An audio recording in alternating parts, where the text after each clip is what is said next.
Good morning. Happy Monday morning, mobility.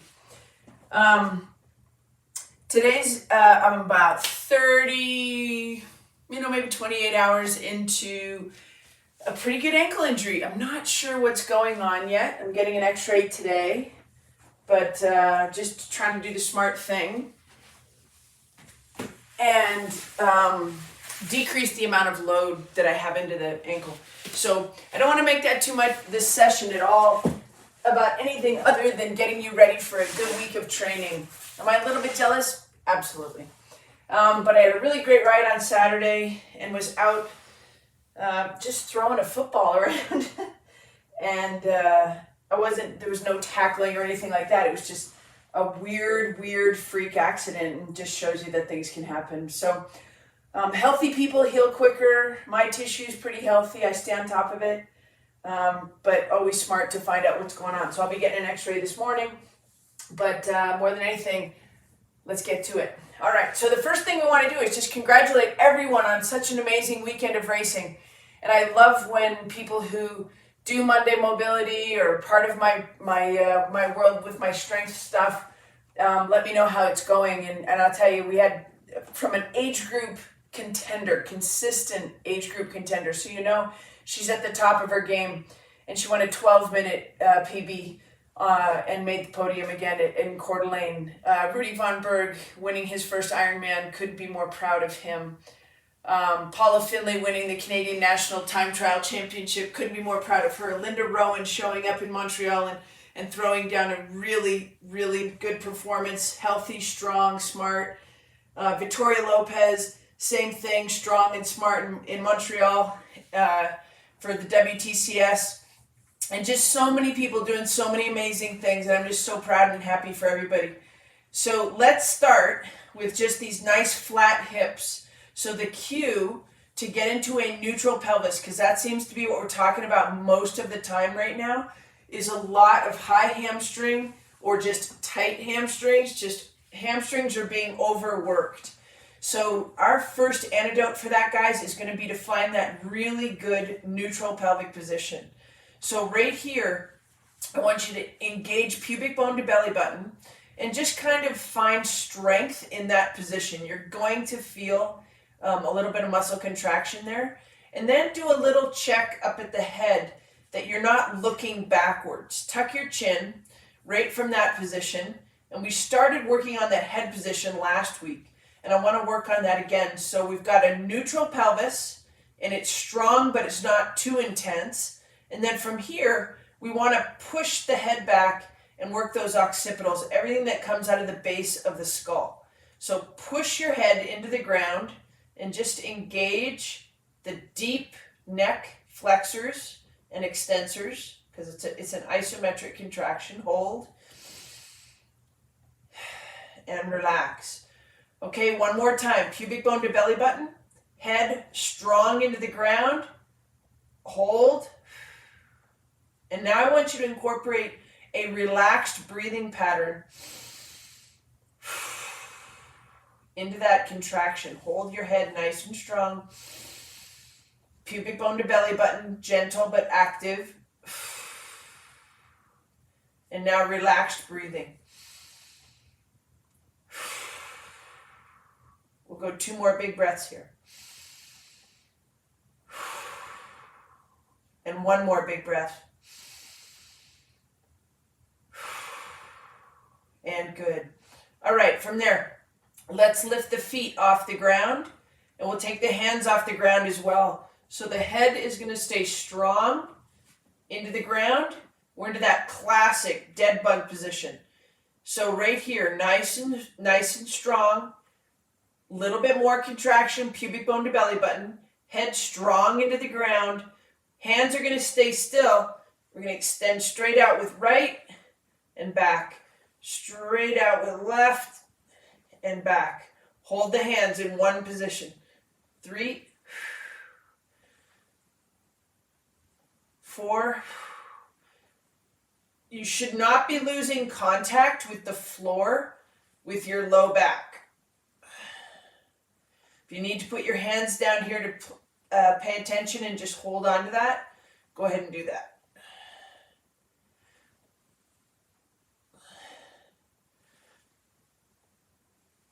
And good. Okay, let's grab both knees, pull them into your chest. And just really take the time to shorten the hip flexors.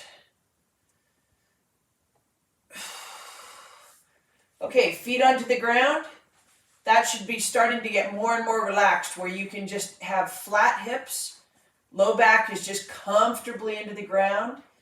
I want you to internally rotate your toes. So let's get your toes a little bit closer to each other than the heels. So that's going to put your knees into hip internal rotation and your hips. So from right there, the knees don't touch, but they're close, okay? We're just going to take that straight up into a bridge. Just a little bit of activation. We talked about that in last week's session. That mobility is great, but then we need to activate the muscles to also support that motion.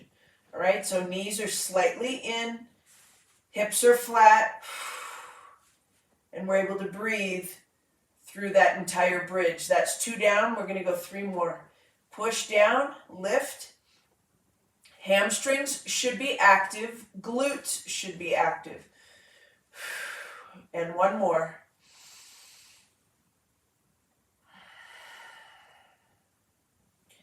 And good. And I can even feel my bike ride from Saturday, so just a little bit of tightness in those quads for sure. Okay, so knees together. We're just going to go a very gentle open book here.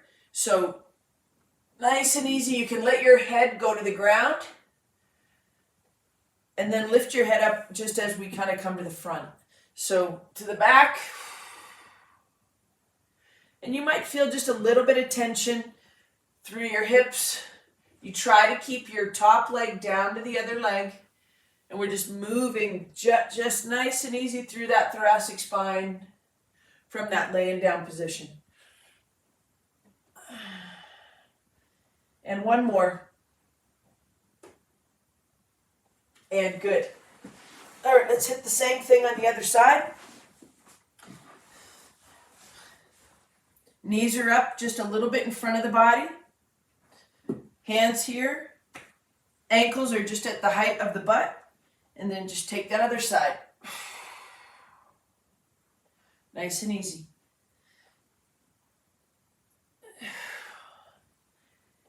And just paying attention to where there might be some tightness, where there might be some restriction, where there might be something that might get in our way later when it comes to how we want to move during performance. So just kind of pay attention to that. Good. After my bike ride on Saturday, I went golfing. Another sport that can really benefit from great internal rotation of the hips. And so that's, outside of just being driven absolutely crazy by golf because I like it, you start to really recognize all of these rotations that we do through internal rotation. So incredibly helpful. I'm also a big hockey fan. Go Avalanche, won the Stanley Cup last night. And just starting to do some work with some goalies. And so if you really want to watch closely how comfortable to be in internal rotation and how strong to be through the hips, take a replay on that game. Okay, so hips right to the back. We're in a kneeling position. I'm able to get my big toe under on my ankle side where I've got the little insult there, and I'm thinking that's probably a good thing. So see if you can tuck both toes under. Take a peek over the cliff just a little bit. We're not too worried about the lumbar spine and the position of the lumbar spine. So if you got a little bit of curve there, that's okay. All right, from right there, head is nice and strong, like we're pushing it back into the ground. Pull your fingertips away from your ears. You're going to feel perhaps some tightness in your clavicles, your collarbones. From right there, keeping that head in that nice strong position, scoop from the bottom, and we're just into that nice kneeling founder. Soft elbows. Hands are at the height of my chin. Elbows are just below the height of the hands. I can feel hamstrings, glutes kind of turning on. If you can't feel that, just look a little bit further over the cliff. Drop those elbows, drop those shoulder blades, and hold that in a nice strong position. Push the fingertips nice and hard together. And let's go ahead and breathe into that. In through the nose. In through the nose. Out through the mouth.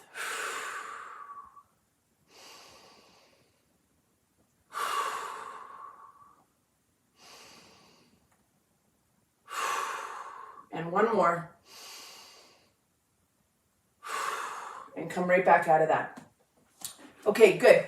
From right there, let's go ahead and just take that right arm and just put it down your back. So your hand, your palm of your hand is on your back.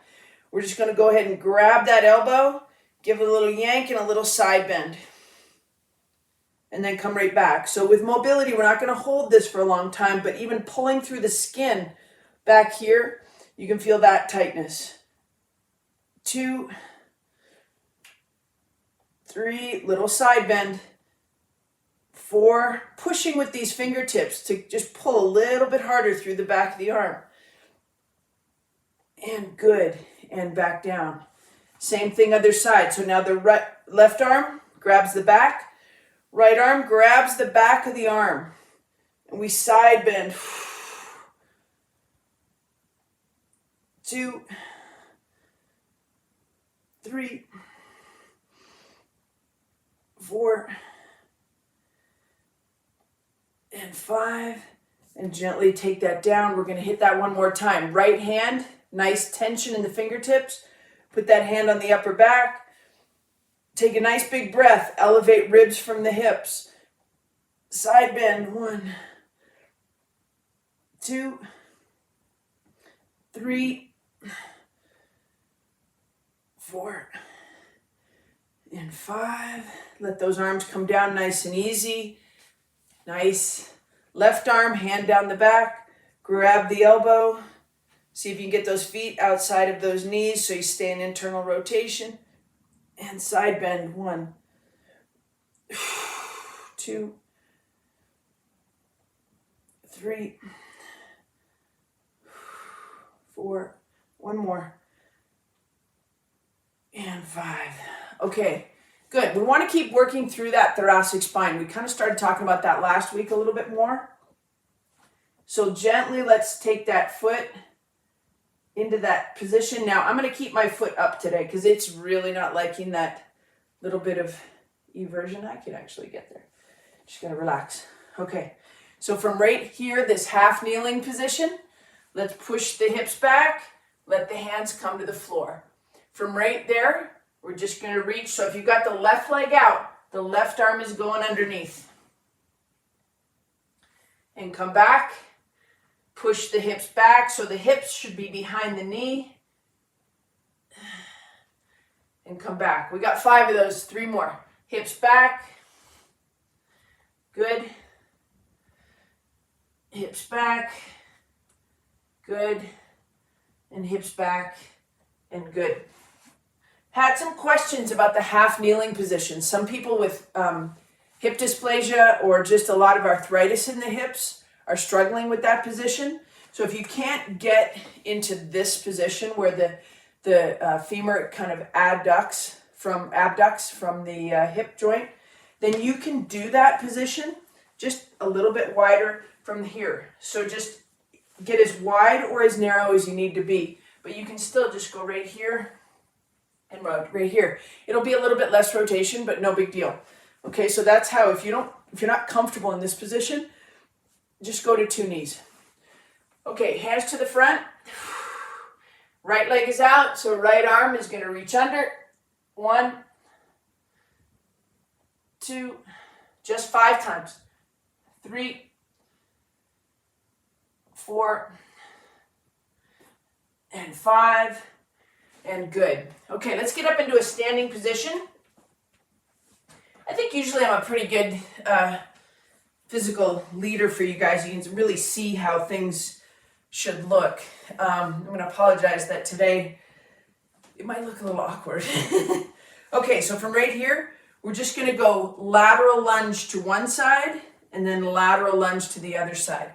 Make this movement. This is about 2 times shoulder width. We're going to push the hips back, hands to the front, and we're just gliding. So push the hips back, push the hips back. 2, 3, 4, 5. We got 10 of these. Keep pushing the hips back, chest up, chin back. 6, 7, 8, 9, and 10. Funny story funny, not so funny. But the reason a lot of people get back pain is because they sprain an ankle. So if you've ever sprained an ankle, which I think that's what this is, I'm praying it's not broken, but if you've ever sprained an ankle, it shuts off all of the muscles, a lot of the muscles on up part of the chain to slow you down. So there is no doubt in my mind that this hip is not working as well as this hip just because of the insult below. So don't think it just is, it's not isolated to the ankle. Okay, so we're gonna do a little transverse step. We wanna open the hips here and load the weight to the back and then step back to the front. So that's a transverse step. So hips are open here and then they're closed as you come back. Okay, hand action is gonna go at chest height. I'm gonna do it to this side so I'll be more successful. So we're gonna go open the stance, rotate at chest height, and come all the way back. Here's a little lightning bolt. How about the fact that as soon as I go here, I'm good, but as soon as I start moving here, I can feel that ankle light up. It's always a reminder. Anytime there's any kind of anything going on in your body, if there's an insult, if there's an injury, something that happened acutely, you're gonna start seeing how every part of the body is connected through those fascial lines, and just really can make an impact. So even a broken wrist can really impact what's happening at the sacrum and at the hips. You start to compensate, right? Good. Same thing. Transverse step and rotate. And you can do this throughout the day, this motion. Just nice and easy. Step and rotate. It's so funny. I actually thought the other way would be easier. This way is much easier for me because this is the side that's doing most of the work right here as we come back into internal rotation. So step, rotate, and come back. Step, rotate, and come back. Keep it up. Good. And by doing these things within my ability right now, I know without question it's going to help me come back. So thank you for being part of my world, because I'm not showing up for you guys on Mondays. Every single Monday. Sometimes you'll see Doc, but for the most part, you're going to see me. Okay, let's get back onto the ground, working a little bit more through the hips. So when we work with foundation training, we're always going to give credit to Doc Goodman, who put that together. This exercise is part of another, one of my favorite people. His name's Lawrence, and his YouTube channel is Inner Runner.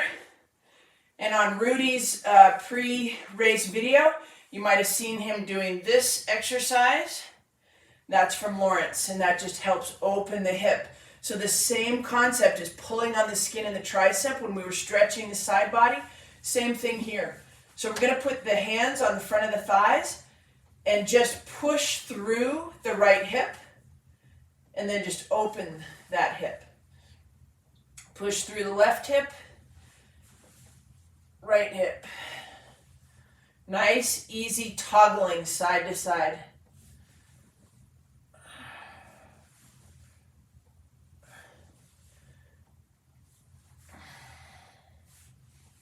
Good. And just a little bit of belly lift there. There's a light glute fire, nothing crazy. We're just working motion.